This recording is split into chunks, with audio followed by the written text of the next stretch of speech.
So present ఈరోజు stock మార్కెట్లో చూసుకుంటే మార్నింగ్ అయితే గ్యాప్ డౌన్తో భారీ నష్టాల్లో స్టార్ట్ అయిన మార్కెట్ అయితే కంటిన్యూ అలాగే నష్టాల్లో కొనసాగుతుండడం జరిగింది. ముఖ్యంగా ఒకానొక స్టేజ్లో సెన్సెక్స్ వచ్చేసి 1000 పాయింట్లు నష్టంతో ట్రేడ్ అవ్వడం జరిగింది. సో ప్రజెంట్ చూసుకుంటే సెన్సెక్స్ వచ్చేసి 75,202 35 పాయింట్లు మైనస్లో ఉంది. తర్వాత నిఫ్టీ వచ్చేసి 31 పాయింట్లు మైనస్లో ఉండడం జరిగింది, 23,612. అండ్ బ్యాంక్ నిఫ్టీ వచ్చేసి 244 పాయింట్లు మైనస్లో ఉంది. మిడ్ అండ్ స్మాల్ క్యాప్లు కూడా ఇంచుమించు 1% అయితే నెగిటివ్లో ఉండడం జరిగింది. ముఖ్యంగా ఈరోజు సెక్టార్లు ఒకసారి మనం అబ్జర్వ్ చేస్తే మ్యాక్సిమం అన్ని సెక్టార్లు కూడా ఈరోజు కొంచెం వాలటాలిటీ అయితే బాగా కనిపించింది. స్మాల్ అండ్ మిడ్ క్యాప్లో అది మీ స్మాల్ క్యాప్ చూసుకుంటే ఇంచుమించు 2% అయితే పడిపోయింది. మిడ్ క్యాప్ చూసుకుంటే మాత్రం ఒక 1% పడిపోవడం జరిగింది. తర్వాత ఈరోజు సెక్టార్ వైజ్ చూసుకుందాం.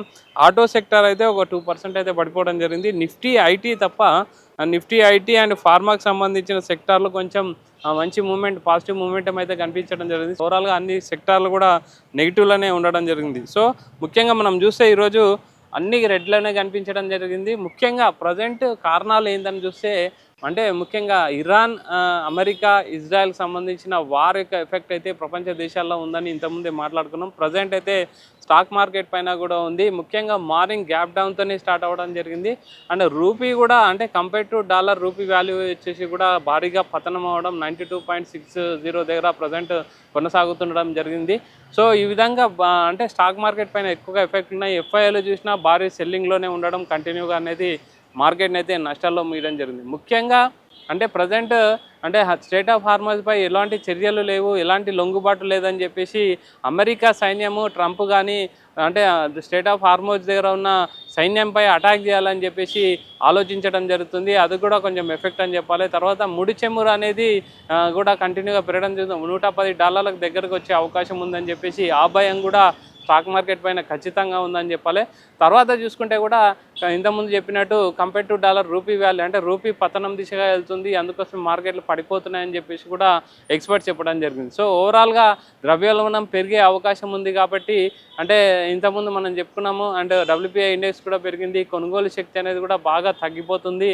అంటే ఇన్ఫ్లేషన్ ఎక్కువగా పెరిగే అవకాశం ఉందని చెప్పేసి కూడా మార్కెట్ పైన ఎఫెక్ట్ అయ్యే అవకాశం ఉంది. అండ్ ఇంట్రాడేలో కానీ తర్వాత ఈక్విటీలు కానీ ఎక్కువ ఇన్వెస్ట్ చేయడానికి ఇన్వెస్టర్లు అయితే భారీగా ఆలోచిస్తున్నారు. అండ్ ఎగ్జిట్ అయ్యే అవకాశం ఉందని కూడా చెప్తుండడం జరిగింది. సో ఓవరాల్గా ప్రజెంట్ సిచ్యువేషన్ అయితే వారి యొక్క ఎఫెక్ట్ అయితే ప్రపంచ దేశాల్లో ఉంది. ముఖ్యంగా అంటే ఈ నిన్న ఆర్టికల్ మనం చూస్తే కూడా క్యాష్ విత్డ్రాల్ కూడా బ్యాంకుల నుంచి గత కొన్ని రోజుల నుంచి చూసుకుంటే గత 19 రోజుల నుంచి చూసుకుంటే భారీగా క్యాష్ విత్డ్రాల్ జరుగుతున్నాయి. మెయిన్ మోడీ అనౌన్స్మెంట్ తర్వాత అయితే అంటే జనాల్లో కానీ రూరల్లో కానీ అర్బన్ పబ్లిక్ కానీ ఎక్కువగా అవేర్నెస్ వచ్చింది. సో అందరూ కూడా క్యాష్ దగ్గర ఉండాలి, ఇలాంటి టైంలో ఏ టైం అయినా ఎమర్జెన్సీ రావచ్చు అని చెప్పేసి కూడా ఆలోచిస్తున్నారు. సో ఓవరాల్గా స్టాక్ మార్కెట్లో అయితే ప్రజెంట్ చూసుకుంటే మాత్రం భారీ నష్టాల్లో కొనసాగడం జరిగింది మార్నింగ్ నుంచి కూడా. అదేవిధంగా గోల్డ్ ఒకసారి చూస్తాం. గోల్డ్ కూడా ఇలాంటి టైంలో ముఖ్యంగా గోల్డ్ జనరల్ అంటే వార్ టైంలో గోల్డ్ అనేది సేఫ్ హెవెన్గా భావిస్తారు. కాకపోతే ఈరోజు కూడా గోల్డ్ అనేది కొంచెం బాగానే వాలటాలిటీ కనిపించింది. అంటే గోల్డ్లో కూడా ఇన్వెస్ట్మెంట్ చేయాలంటే మాత్రం ఖచ్చితంగా చూసి ఆలోచించి చేయాలి. అండ్ సిల్వర్కి సంబంధించి కూడా సిల్వర్ ఇంపోర్ట్స్ పై కూడా కొన్ని ఆంక్షలు పెట్టడం జరిగింది కేంద్ర ప్రభుత్వం. సో అది కూడా ఎఫెక్ట్ అయ్యే అవకాశం ఉంది. సో మొన్న గోల్డ్కి సంబంధించిన ఇంపోర్ట్ కస్టమ్ ఛార్జెస్ పెంచడం జరిగింది 10 to 15%. అది కూడా గోల్డ్ పైన ఎఫెక్ట్ ఉంది. తర్వాత సిల్వర్కి సంబంధించి కూడా ఎవరు పెడితే వాళ్ళు అంటే ఇంపోర్ట్ చేసుకోనికి లేదు. కొంచెం రిజిస్టర్కి సంబంధించిన వాళ్ళు ఉంటారు, ఆర్బీఐ కానీ సెబీ కానీ సంబంధించిన రిజిస్టర్డ్ కస్టమర్స్ మాత్రమే దాన్ని ఇంపోర్ట్ చేసుకునే కెపాసిటీని అంటే ఎలిజిబిలిటీని తీసుకురావడం జరిగింది. సో అవన్నీ ఎఫెక్ట్ అయితే మార్కెట్ పైన ఉంది. శుక్రవారం కూడా మార్కెట్ చూసుకుంటే మాత్రం నెగిటివ్లోనే క్లోజ్ అయిపోయింది.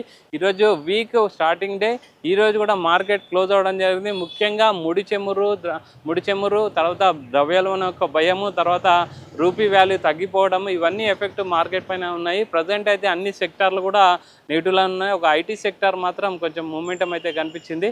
సో ఓవరాల్గా ప్రజెంట్ మళ్ళీ మనము ఒకసారి సెన్సెక్స్ నిఫ్టీ చూసుకుంటే ఇంచుమించు ఇంతకుముందు అంటే ప్రజెంట్ నిఫ్టీ వచ్చేసి ఇంచుమించు 30 పాయింట్లు మైనస్లో ఉందని చెప్పొచ్చు. ప్రజెంట్ చూసుకుంటే 18 పాయింట్లు మైనస్లో ఉంది నిఫ్టీ. అండ్ సెన్సెక్స్ వచ్చేసి కొంచెం ప్లస్లోకి వెళ్ళడం జరుగుతుంది. 1000 పాయింట్లు మైనస్లోకి వెళ్ళిన సెన్సెక్స్ మళ్ళీ ప్లస్లోకి రావడం అనేది ఒక పెద్ద బౌన్స్ బ్యాక్ అని చెప్పొచ్చు. అంటే దానికి కారణాలు ఏంటి, బైబ్యాక్ అంటే ముఖ్యంగా వన్స్ ఒకసారి డౌన్లోకి వెళ్ళినప్పుడు అంటే బయ్యింగ్ ఎక్కువగా జరుగుతుంది, అంటే లో రేట్లో ఉన్నందుకు బయ్యింగ్ అయితే జరుగుతుంది, దానివల్ల పెరగొచ్చు అని చెప్పేసి ఎక్స్పర్ట్ల యొక్క అంచనా ఇస్తున్నారు ప్రజెంట్. ఓవరాల్గా స్టాక్ మార్కెట్లో అయితే భారీ నష్టాలు మార్నింగ్ టైంలో అయితే భారీ నష్టాల్లో ఉండడం జరిగింది. ఓవరాల్గా ఎండింగ్ ఏ విధంగా ఉంటుందో చూడాలి. సో ఈరోజు వీక్లీ ఫస్ట్ డే కాబట్టి ఇంట్రాడే కూడా 1000 పాయింట్లు తగ్గడం అనేది భారీ నష్టాలకు ఇన్వెస్టర్లు అయితే చవిచూస్తుందని చెప్పాలి.